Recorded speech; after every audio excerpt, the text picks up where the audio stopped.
Hey, indie heroes, Matt Sardo here. We have another exciting episode of IC3 upon us. Dr. Jones returns with a commentary, and we have West Coast cartoonist Chris Anderson joining us. We did a really deep interview with him over on the Indie Comics Creator Con YouTube page. I'll leave a link below for that. But Chris is an amazing cartoonist. He has worked on The CREEPSHOW with Greg Nicatero. He's self-published several books, Lost Angel, Spectral, Chaotic Neutral. We're going to talk about Three-Headed Pigman. And he's also done storyboards for The Penguin and Insecure. So he's got like a Hollywood vibe going as well. The reason why I'm super excited about this show is we're going to play like This Is Your Life CAF edition. I'm going to go through Comic Art Fans and pull out some Chris Anderson artwork. And we're going to talk about that. And then we're going to do like a panel breakdown of a few of my favorite pages from Three-Headed Pigman with Chris. And it's a lot of fun. And Three-Headed Pigman is a bonkers, crazy book. And I'm excited for you to see it. And then at the end, I want to look at The Walking Dead 100. It came out in July 2012. And that was such a like insane issue. And I have a nice little story about it for a very depressing issue. But I want to look back at the pages and the page design and see if it still holds up and still works. So enjoy the episode, like and subscribe, do all those fun things. And thanks again for joining us. What I normally do in the show for IC3 is I go through CAF and I pick out a whole bunch of different indie creators and we check out their stuff. And Jamie and I talk about it, why they're cool and why everything's amazing in the indie world.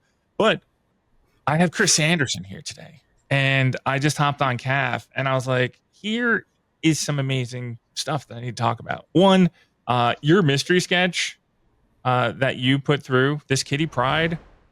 Oh my God. This is a beautiful piece. A. Williams was the one who got this mystery sketch, and he's very excited, and I'm very excited. And just walk me through this amazing piece. Well, weirdly enough, I got this Kitty Pryde one and a sketch card of Emma Frost, and it just happened to be because I have a YouTube channel where part of the YouTube channel is we go over all the X-Men issues of the Claremont run.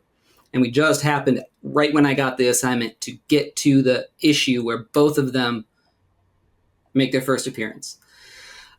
So I was like psyched to do them. And I don't know, I wanted to kind of come up with an interesting composition for her. And I wanted to, because her costume's a little bit boring, like, so I wanted to just like sort of like push the perspective, and I really did. And I kind of like when people like, warp the lens, let's say, And so I just kind of I was originally just going to have her like popping through a wall. And then I thought, well, gosh, it's going to be, if it's just white in the background, that doesn't work. And her costume works well for just blending completely in the background. And so I went with black, and then I said, well, there's not enough going on here. There was a Kitty Pryde like solo book, and so I used the typeface to pop her name up there from that. And that's basically it. My first impression when I saw this was Marvel Tales Todd McFarlane right here. This is what I saw right off the top of my head. I was like, oh my God. And then I would like buy it off the shelf, and then I'd open it up. This is an old comic book. Damn it! Yeah, McFarlane on a Kitty Pryde book. That'd be fun. This is great. I love this because it's very like it's fun knowing you, right, and then also having you discover and kind of fall in love with John Byrne through your reading of X-Men. I see some really strong Byrne strokes, especially in the face. Like the eyes feel very Byrne-y to me. It's great. The hair's great. Gosh, everything. Well, thank you. Yeah.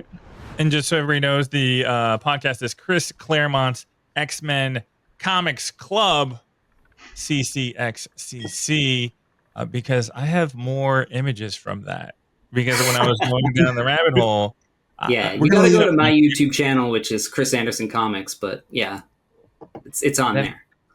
then we have the X-Men 100. That's how they described it on their CAF channel. Andrew Hanna bought this at IC3 this past March and was a huge supporter. I went through his gallery, his website on CAF, and I think he went around and got like a Tony McMillan Wolverine. Anthony Poog got I'm trying to think what he did there. Storm. So he went around and every indie creator that had X-Men stuff, he went and bought their stuff. And so Andrew, thank you so much for the support. But did you just kill off Angels? What's going on here? Nah, I just snipped his wings a little bit. Yeah, no, I make for the thumbnail for every episode. I draw the thumbnail and I show like a speed drawing of me doing it at the end, and so I'll put them up on my website if people want to nab them. I put them up, pretty cheap. But then if I go to shows, I just have this stack. We're on episode 50 now, so I have this stack Wow. of X-Men drawings that are just kind of there and available. So yeah, I love that people are like loving it and picking them up. Yeah, I love that you can see the blue pencil and everything. I like seeing the process of it and where you might have went with it and where you eventually did go with it and everything like that. Do you have a favorite X-Men character that you like drawing since you're in this? Yeah, my favorite is Nightcrawler. Ooh. He's So in this pile of, is there a few Nightcrawlers in the pile? Yeah, there's a couple Nightcrawlers in there for sure. Yeah, In Colossus is pretty fun too, and I do a lot of Storm. She's all over it though. In that era, in that time, she's the guy. She's the character for a lot of that stuff. Yeah.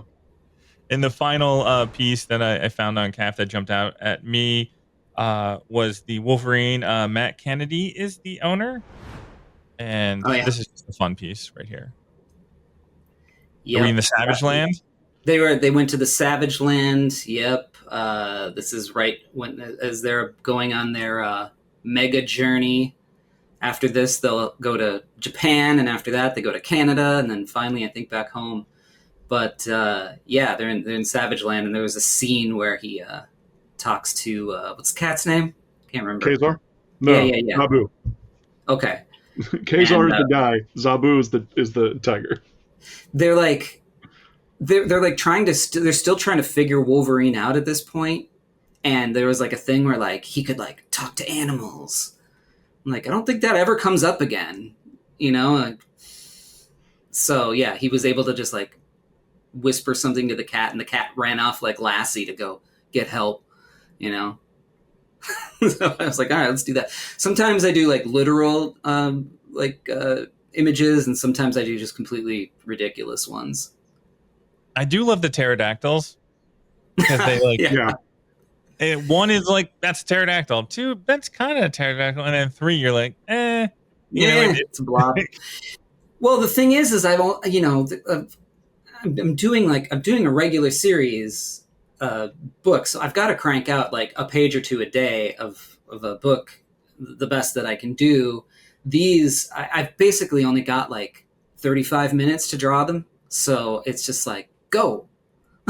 I'm not busting your chops. My brain. No, I know. My brain fills in. My brain fills in that that's a pterodactyl. Like I was like, oh, right. If a cop was like, hey, you got pulled over, how many pterodactyls did you see? I was like, I saw 3. That's what I got there. But yeah, let's find out a little bit more about what you're working on, my friend. What's happening in Chris Anderson land? Oh man. So I'm working on a book with Dark Horse right now that I can't really talk about. It'll be announced at Comic-Con. I'm on issue 6 of that. I got a book that I'm wrapping up for Sumerian Comics that will be announced too. And let's see here. I've got a story in a book called Dread the Hall H that is coming out. It's a sequel to Dread the Halls, the holiday horror anthology from Image. And Dread the Hall H is obviously Comic-Con themed. and will come out around, in your stores around the time of Comic-Con. Maria Wolf has done the covers of both issues, and they're just like incredible. But this was a fun story because it is Walking Dead adjacent, let's say. It's not officially a Walking Dead story, but it's related. And I got to draw, Shadowhawk, which, I get to draw a original Image character in an Image book, my first time doing an Image book. So that was pretty fun because I, grew up with those guys. I was there for the launch of it all. And a character from Tim Seeley and Tony Fleece's Local Man. I got to draw somebody cosplaying in that, which was really awesome. And then since it takes place in Comic-Con, I also got to sneak in some characters that I created when I was a kid. So, 13-year-old me is very happy, very satisfied. The Dark Avenger is in there. Nice. Good. Yeah. Are we ready to talk about weird comic books? Yeah. It's all I want to ever talk about. Yeah. So I have this book here. Oh. Chris, three-headed pigman, talk to me. Yes, sir. Well, speaking of Heroes Con, I got a commission a couple years ago from somebody. It was a dealer's choice. And I was going, God, I don't know what the heck I'm going to draw for this. This is what? It's going to be weird, whatever it is. I draw weird stuff. I like to draw weird stuff. Doesn't have to be, but I like to draw weird stuff. So I was talking to Jake Smith, Robo Wolf. His book is out right now at Dark Horse. And he said, yeah, those are weird ones. You never know the person never knows what they're going to get. They could get like a three-headed pig man. And I went, yep, that's what they're going to get. They're going to get a three-headed pig man. So I went back and I drew a three-headed pig man. He didn't look just like this. He had more of a porky pig head. But other than that, it was pretty good, pretty close. And gave it to the person. They were over the moon. And I couldn't get this character out of my head. Because I was like, well, I've got this cartoon character. I've got like a Cable-esque body and, regular pig head. And I've got this like demonic boar skull. I could tell literally any story with this character. I could do anything with this. And so that is sort of the premise of Three-Headed Pigman is whatever the hell I want. And it is going to take some sharp left turns. That's for sure. So... how do we read this book? Right now, it is on my Patreon. There are 8 pages only, and I feel bad that I have not gotten more out. I started drawing this thing on 19 by 24 paper with a brush. That's what this was drawn on. So 19 by 24, it's huge. And yeah. when you say brush, what do you mean brush? Well, when I say brush, I mean I'm drawing it literally with only this brush right here. It's just a... You're filling the blacks in with that brush? Yep, I'm filling the blacks in with this brush. I'm when you see stars later, I'm inking around every star. There's no white media on this because I'm insane. Oh. That is going to change because I'm also working on, like I said earlier, I'm working on, books with traditional publishers. All of a sudden they want me. And so I had to put a little bit of a pause on this. So I'm going to start drawing on traditional size and change my focus on that. But where I am at the story, it takes a hard left turn. So I can do that. It's a good spot to do that. So nice. I know this can be anything, but with the 8 pages, what are we dealing with right now? Kind of like a sci-fi. Yes, so it's It's an introduction to the character in a way of sort of how the world is working, and it's a world where people's thoughts are kind of dangerous because all of your creative thoughts sort of like go as like an atom into space and eventually land on a planet and germinate And no matter what weird thought you have, well, some of them are not happy about being around and are finally, after, millions of years or however long we've been around, are making their way back to Earth. And only one thing can save us, three-headed pig man. So it starts out, it's an homage to all the things that I love. Liefeld's Cable got me into comics in a hard way when it came out. And Jack Kirby and horror comics and funny animals and of Crumb-esque stuff. So Little Morrison Animal Man going on there too, with how its thoughts making the world happen. I've never read it. I don't think I've read. Nope, it's no Grant Morrison. Yeah, I don't know that I've read it. Well, I read Nameless. I'm the worst nerd. You will find out. Chris Burnham. Yeah. Love that guy. Yeah, Burnham and I are good friends. You and I are going to have talks about that guy. Okay. But this page right here, sure. We got Rosebud. Is that Rosebud right in front? Yeah, well, it's like his, it's his Silver Surfer surfboard. I had to put him on something, so I put him on a toboggan. And then, again, I like this page. I like the layout. You have the 3 panels and then the Rosebud's breaking out of it. Why did you break it up by 3? Because of the 3 personalities, or yeah, exactly. Yep. The 3 personalities. And then the color choices here, you got the green, the bright pink, like that's very dominant through the rest of the book. Like, why did you go with those colors? I wanted to simplify the colors because, because I'm already taking 1,000,000 years per page, or was. That's going to, like I said, that will change. But I saw a book. It was I went to Secret Headquarters and I opened up a book and it was just spot colored with like a hot pink, and I really liked that. And I said, well, what's a good complementary color for that? And like a neon green and a hot pink, I thought worked really well together. And instead of just black, I do a color hold on all the blacks to make it like a navy. And then the plan is I don't know, I'm still figuring this out. The plan was to draw it massive and shrink it down to like manga size.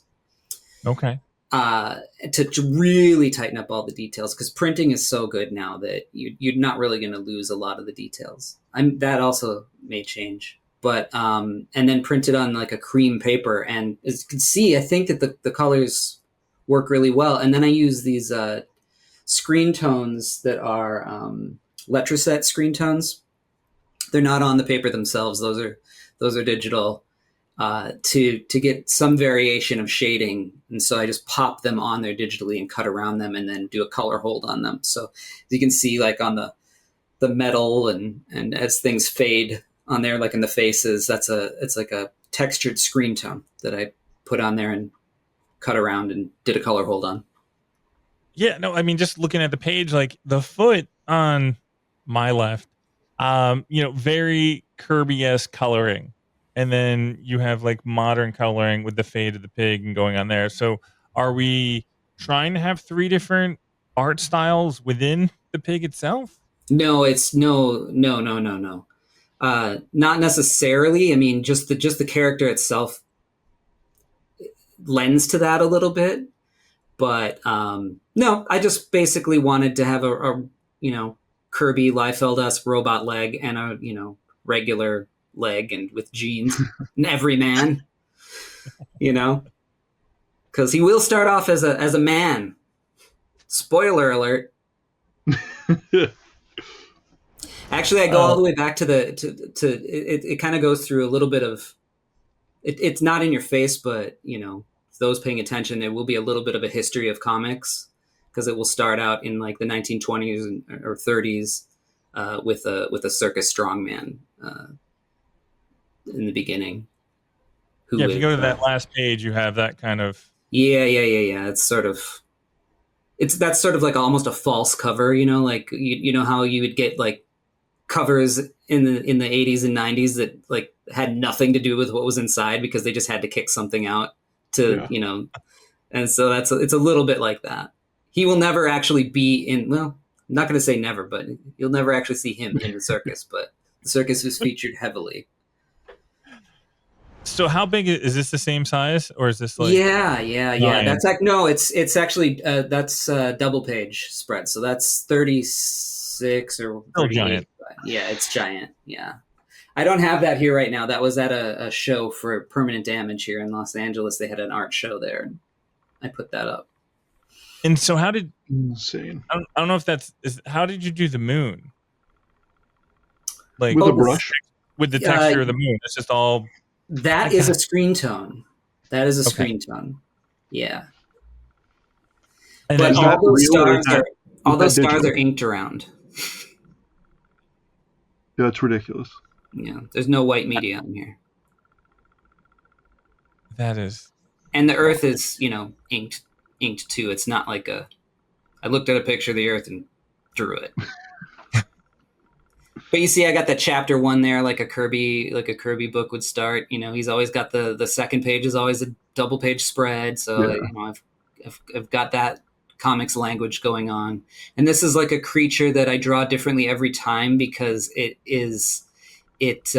talks about, I think somewhere in there, how it started devouring the most intelligent being on every planet as it would go, and uses its head as propulsion, like constantly swallowing its own face to propel itself through space, and it's just an infinite worm of heads. So that the face is different every time. It just like swallowing, imploding on itself to move forward.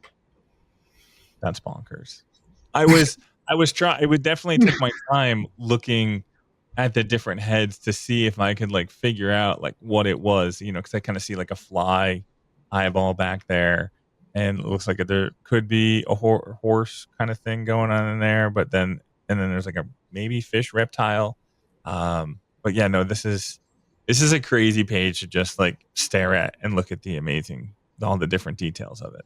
Yeah, that's a really fun. I love textures too. So as you can see, everything that's not a fade of the color hold is on the page. So, and I really like the negative space of Rosebud going through space. That's fun. Yeah, I gave myself a break. Yeah, you're like, I could draw 2 million stars, or I could draw 1.5 million stars. Exactly. Also, there's in my notebook when I was sort of designing how he was going to look for the final thing, the original head was like this very expressive Porky Pig looking thing. And there's a page that where I just drew these like a circle for a head and a circle for a nose and 2 triangles for an ear. And I said, give yourself a break. It's like, or wrote, give yourself a break in there.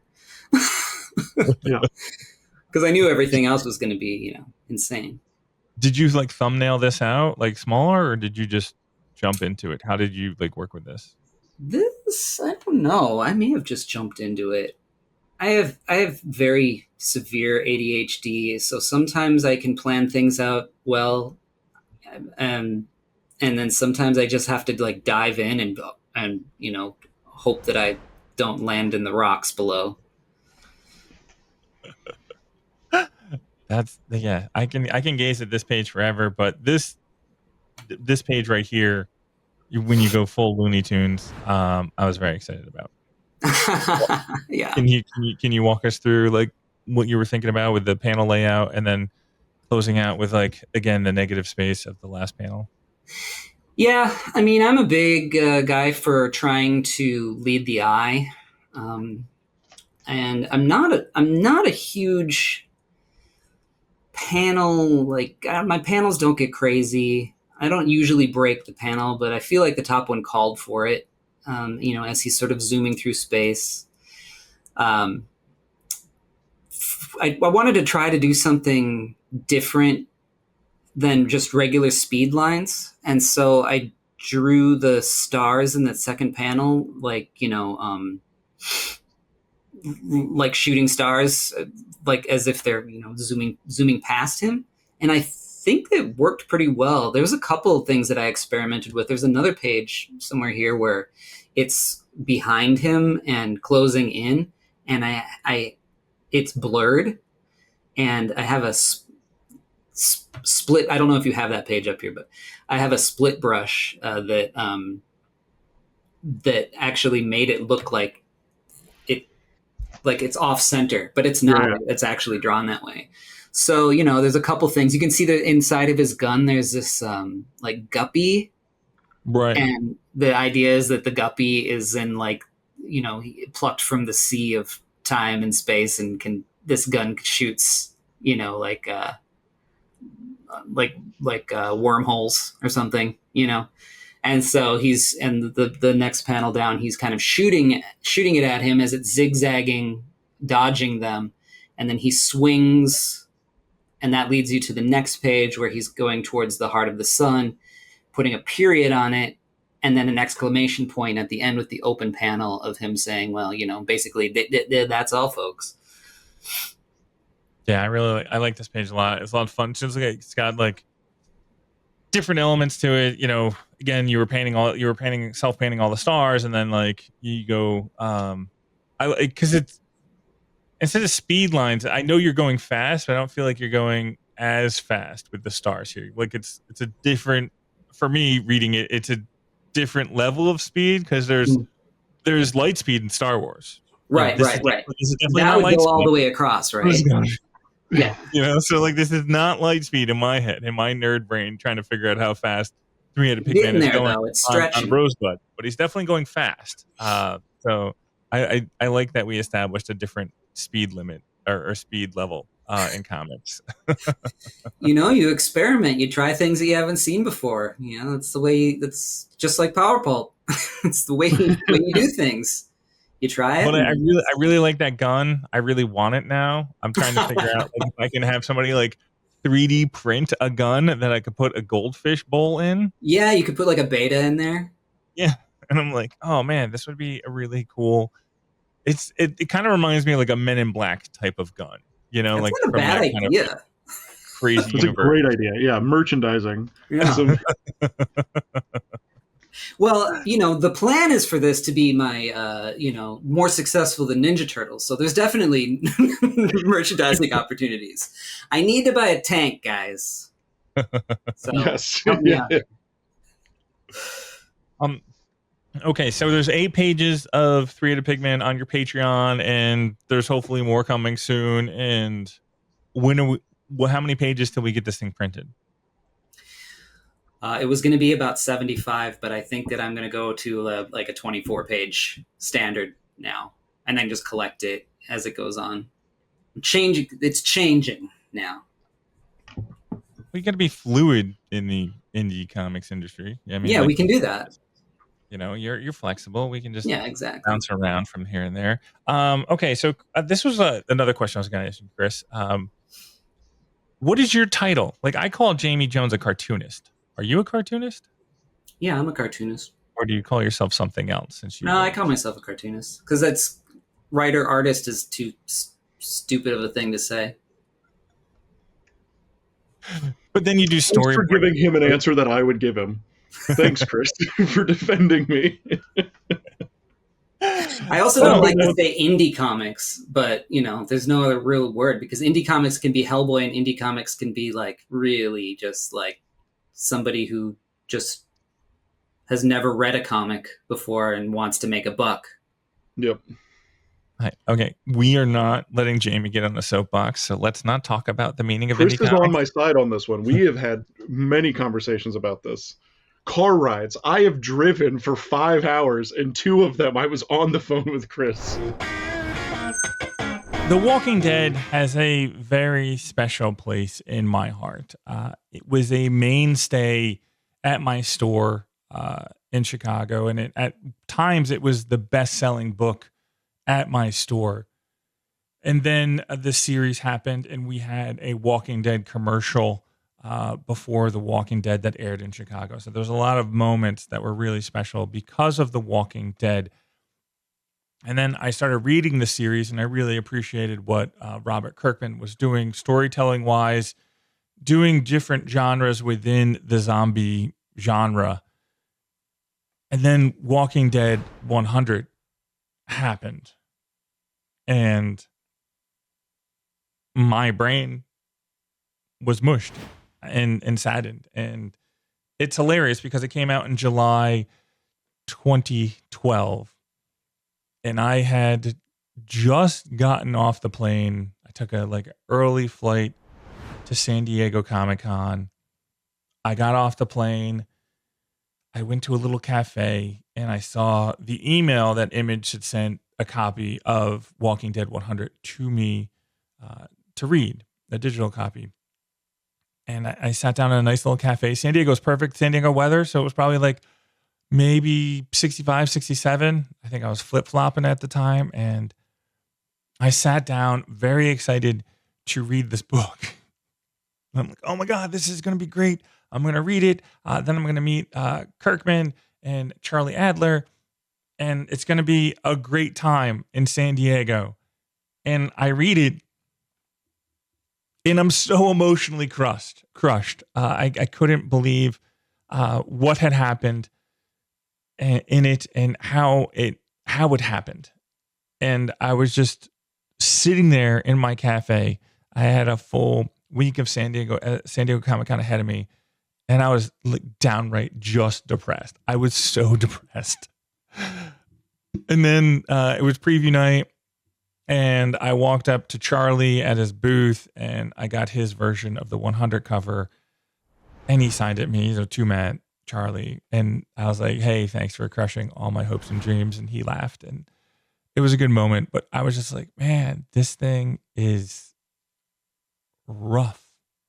And it's one of those things with The Walking Dead where it's like Kirkman always stacked villain on top of villain on top of villain on top of villain, and it just kept culminating until you got to Negan. And then it still continued on after that because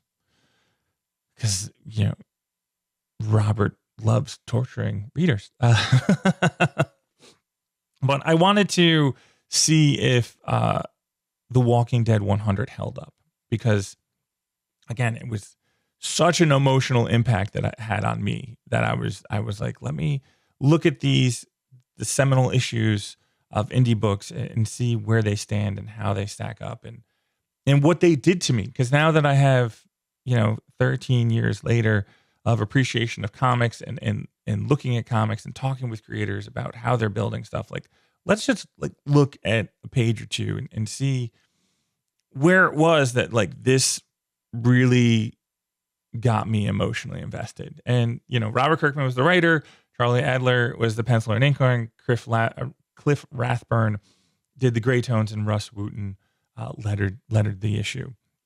But the first page I want to bring up is this. It's a 2-page. It's where Rick is sitting on top of a van, and it just sets the tone. And I apologize, Russ, but I'm going to talk about pages that aren't lettered. The issue is very optimistic, and Kirkman sets it up that way to destroy you. But this quiet moment of Rick sitting on top of a van where you see the stars and there's not a lot of chaos going around in the world of The Walking Dead, because normally stuff is trying to kill you at all times. And he just gets a moment to just chill and be quiet. And this, no special effects, no words.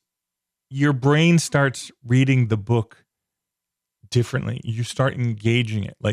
You start adding the sounds that you hear when you're outside, like crickets or frogs or, the bugs or just the wind.